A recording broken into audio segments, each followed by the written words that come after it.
Estás escuchando La Carrera de Psicología en podcast, un recorrido completo por cada tema con base científica basado en el programa oficial de la Universidad Europea. Bienvenidos a La Carrera de Psicología en podcast. Hoy seguiremos con estadística, una asignatura del segundo semestre de primero de carrera. Veremos el tema 4. El tema de hoy se trata de cómo poner un poco de orden en el caos. Totalmente. Porque cuando en psicología se recogen datos de un experimento o lo que sea, lo que tienes delante es una montaña de números en bruto, una cacofonía de respuestas. Sí. La misión que abordamos hoy es entender los primeros pasos para darle sentido a todo eso y empezar a ver qué nos cuentan los datos. Exacto. Es una fase que a veces, no sé, se ve como un simple trámite, pero es todo lo contrario.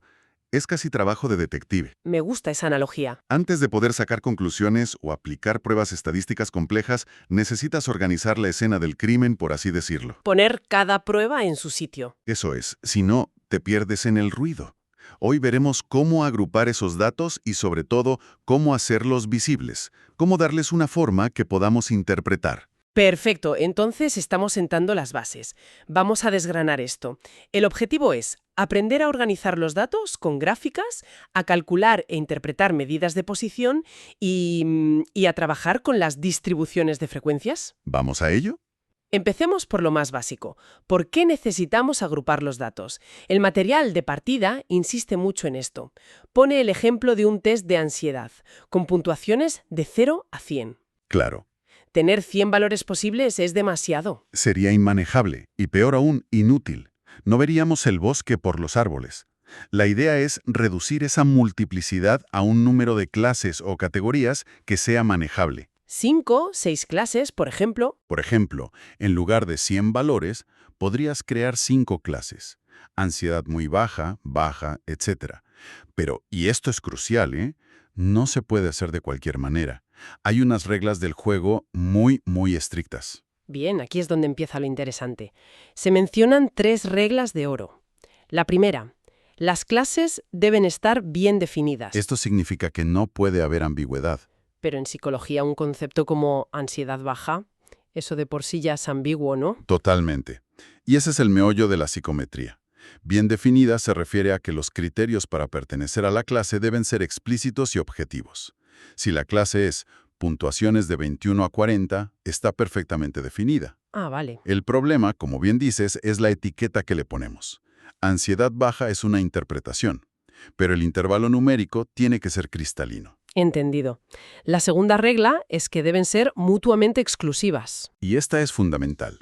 ¿Qué significa eso exactamente? ¿Que una observación no puede estar en 2 sitios a la vez? Justo eso. Una persona con una puntuación de 35 no puede pertenecer al grupo 20-30 y al mismo tiempo al grupo 30-40. Aquí me surge una duda práctica. Con esos intervalos 20-30 y 30-40, ¿dónde va alguien que saca exactamente un 30? Esa es la pregunta clave. Y por eso la definición tiene que ser tan precisa. En la práctica, se soluciona usando límites que no se solapen. Por ejemplo, 20 a 29 y 30 a 39. Ah, claro. O, de forma más rigurosa, se usan límites reales, como 19,5 a 29,5. La cuestión es que la frontera sea una línea clara. Cada dato tiene que tener un único hogar. Si no, lo estaríamos contando 2 veces. Exacto. Y la suma de los grupos sería mayor que el total de la muestra.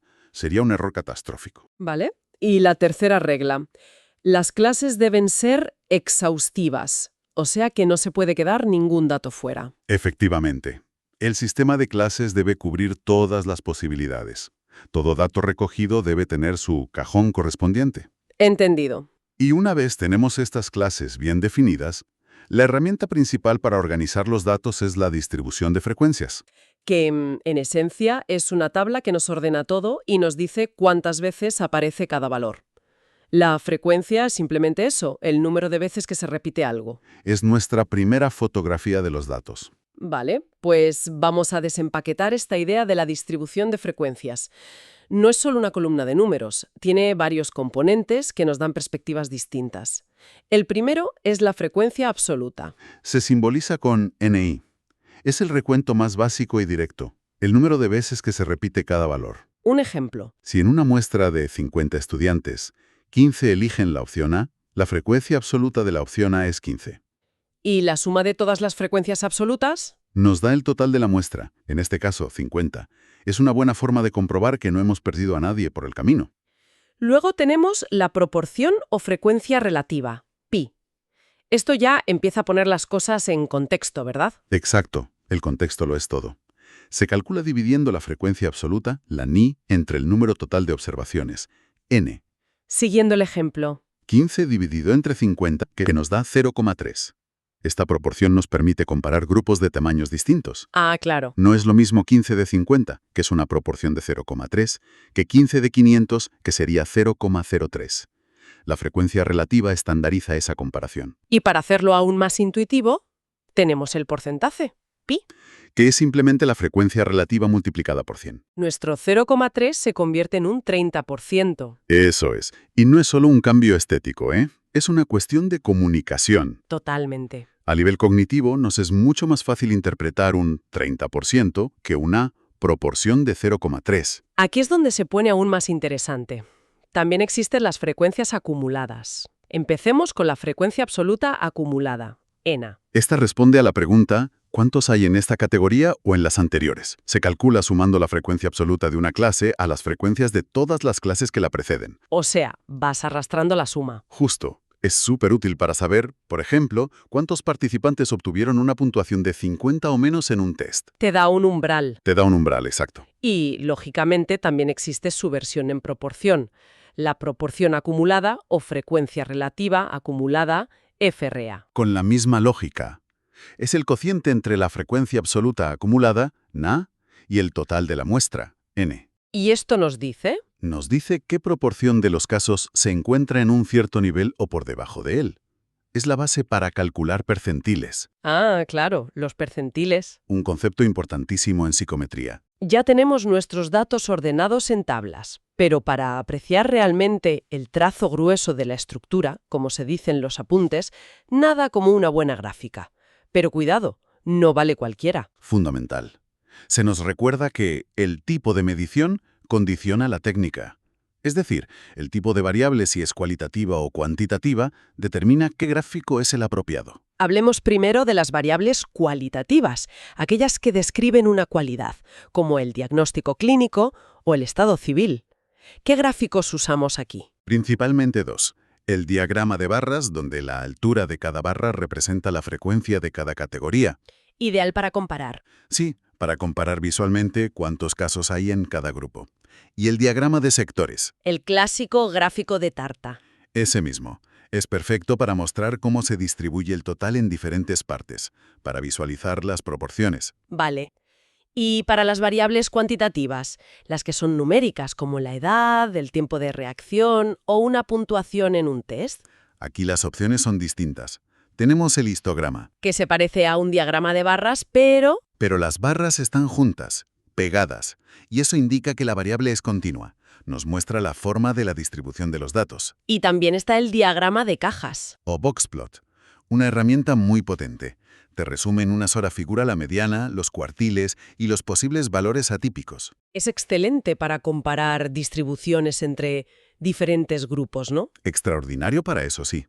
Curiosamente, el diagrama de sectores también aparece listado para las variables cuantitativas. Sí, puede usarse, pero con una condición. ¿Cuál? Que previamente agrupemos la variable cuantitativa en unas pocas categorías. Por ejemplo, si convertimos la variable edad en los grupos jóvenes, adultos y mayores. Pierdes detalle, pero ganas en simplicidad visual. Exacto. Es un trueque. Entonces, ¿con qué nos quedamos de todo esto? Hemos pasado de tener un conjunto de datos desordenados a una estructura clara, ya sea en una tabla de frecuencias o en una representación gráfica. Y este es el primer paso, ineludible, para cualquier estudio en psicología. Y es fascinante. Lo es, porque este proceso no es meramente administrativo. No es solo limpiar los datos. Al organizar y visualizar, empezamos a ver la forma de nuestros datos. Y esa forma ya cuenta una historia. Ya te cuenta una historia preliminar sobre el fenómeno que estás investigando. Una distribución simétrica te dice algo muy distinto a una que está sesgada hacia un lado. Para terminar, lanzamos una reflexión que surge de todo esto. Los apuntes insisten mucho en que las categorías deben ser mutuamente exclusivas. Sí, Pero en psicología, la realidad es a menudo más compleja. Pensemos en un diagnóstico. Una persona puede presentar síntomas de ansiedad y, a la vez, de depresión. La comorbilidad, sí. Sus características no encajan en un único cajón, se solapan.